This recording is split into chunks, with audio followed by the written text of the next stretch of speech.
Bonjour et bienvenue sur la chaîne de Green Spider. Donc aujourd'hui je vous propose une revue assez rapide sur ces deux éléments qui sont donc les zippers insert de type hook and loop proposés donc par Maxpedition. On en avait largement discuté par MP sur YouTube mais également sur Facebook, et dans le principe de la constitution de modules par exemple pour l'EDC ou même pour les sorties dans la verte, je trouvais que c'était quand même assez intéressant d'y revenir.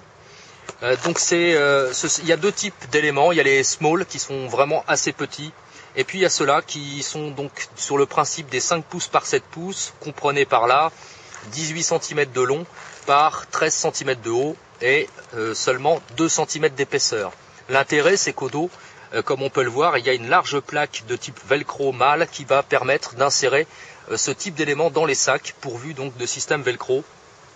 Mais on peut également s'en servir tel quel, c'est-à-dire seul, sans les insérer dans les sacs, soit dans des compartiments de sacs, ou éventuellement, pourquoi pas, dans des poches cargo ou à l'intérieur des grandes poches de veste, puisque ça rentre parfaitement dans les poches cargo de pantalon, par exemple. Alors, un seul et unique coloris, celui-ci, le kaki foliage, ça n'existe pas dans un autre type de coloris. Donc c'est toujours du Mildonier, hein, traité téflon, anti-tache et déperlant, etc. On connaît.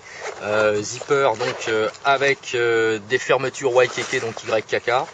L'intérêt, c'est qu'à l'intérieur on retrouve deux gros élastiques, ici comme ici, qui peuvent accepter quand même beaucoup de choses. Et puis un autre compartiment ici qui va donc pouvoir permettre de compartimenter l'intérieur de l'élément en question. Et au milieu, bien sûr, on peut mettre d'autres choses.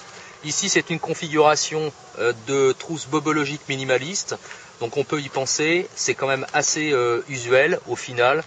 Pour l'avoir utilisé déjà depuis quand même pas mal de temps, c'est vraiment très fonctionnel. L'intérêt, c'est que c'est parfaitement sécurisé, ça reste dans un volume relativement réduit. Ça s'inscrit également dans le principe des pocket organizers de chez Maxp. C'est un peu le même principe, même si bien entendu le principe de fixation est complètement différent.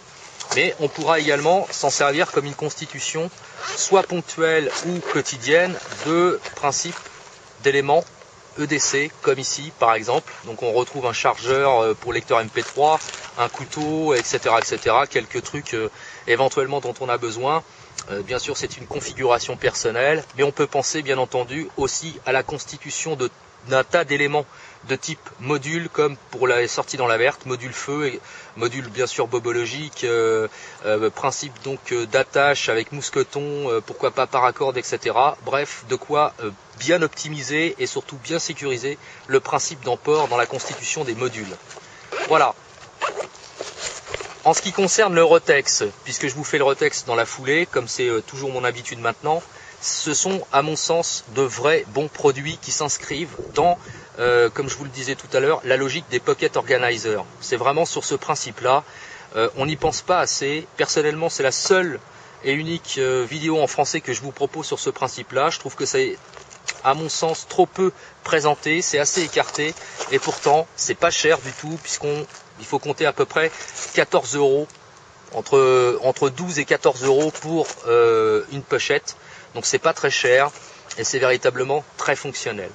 Voilà, si vous avez des questions ou des commentaires, n'hésitez pas, c'est toujours par message privé. Je vous dis à très bientôt pour une prochaine vidéo, et d'ici là, comme toujours, portez-vous bien et carpe diem. Salut!